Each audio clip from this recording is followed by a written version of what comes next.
Hey everybody, it's Master Gallengeist here, bringing you my review for Doctor Strange Annual Issue 1. And I really enjoyed this issue because it dealt with Halloween and it was just a kind of fun little story, kind of a nice palate cleanser from what we've been getting through and ending kind of Doctor Strange and getting ready for its retooling as the whole surgeon aspect is kind of brought into play. And there's two stories in here. Granted, the Doctor Strange portion takes up most of it, but we get some interesting information at the end. So, we see that Zelma has gone out and bought like full size candy bars and is talking about that like in between time of like September is still kind of hot in New York, but yet when it gets to November it's getting really kind of cold, and how October's kind of that kind of nice middle ground. And she's got like pumpkins and stuff and full size candy bars for trick or treaters. And by the way, even though Zelma has been a recent addition, her getting full size candy bars for trick or treaters is just fucking awesome. Really good thing. It just endears me to her character more.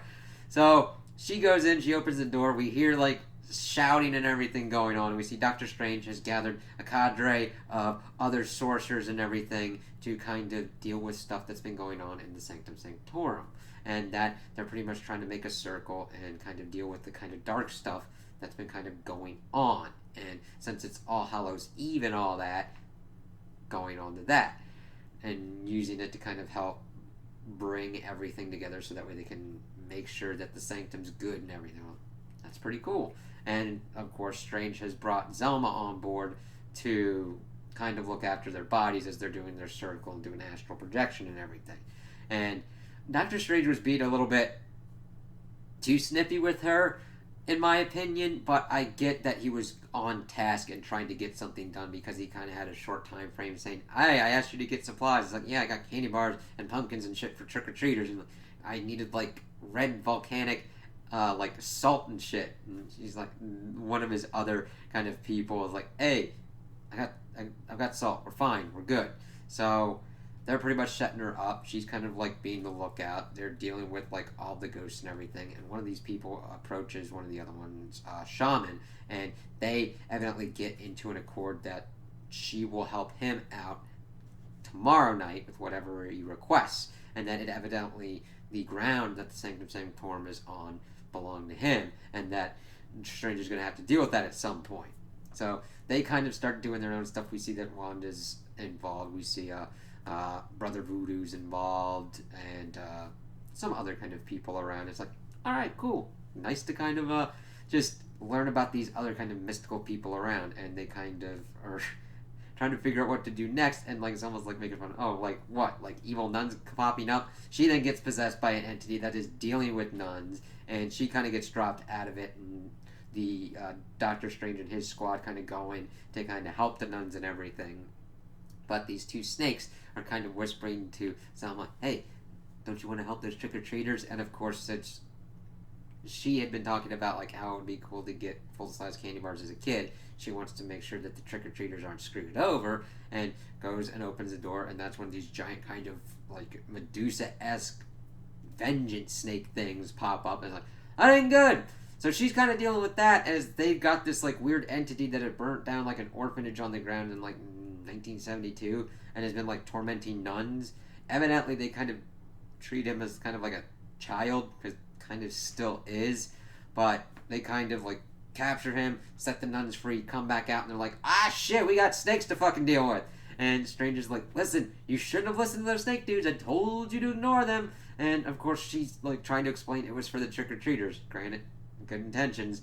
Kind of started getting stuff a little bit crazy, and it kind of messes with the circle, and other shit starts popping up, and we see a fucking pumpkin kind of get possessed, and it's related to like Brother Voodoo and everything. And Strange decides to pull out this spell of his to like give these spirits their incorporeal form, so that way they can kind of be themselves, and they just kind of have a Halloween party where someone's able to give them like the Halloween candy and everything. I was like, that's kind of cool. And they're kind of like dealing with everything. The snakes are kind of talking about never reveal where you got that kind of spell and all that. And they're eating pumpkin pancakes. Strange remarking on that was just great. I'm like, That was a nice little Halloween one where they're dealing with all the spirits on the All Hallows Eve and just kind of doing their own thing. And it was nice to kind of see Strange hanging out with some friends. Now, granted, he would probably think of them more as colleagues or whatnot,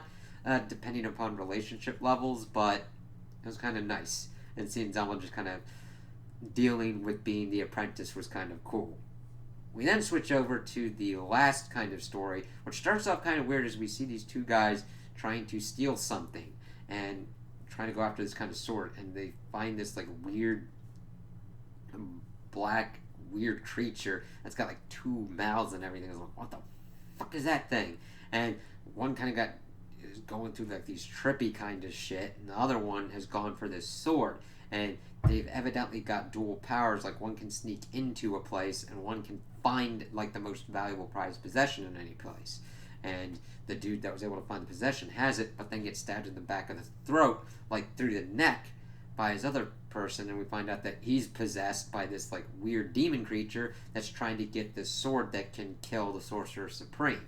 And we find out that it's in the Inferno Hotel, and that Wong is dealing like with this and his cousin, and he's like, I'm gonna show you out, and then just pretty much bams him out.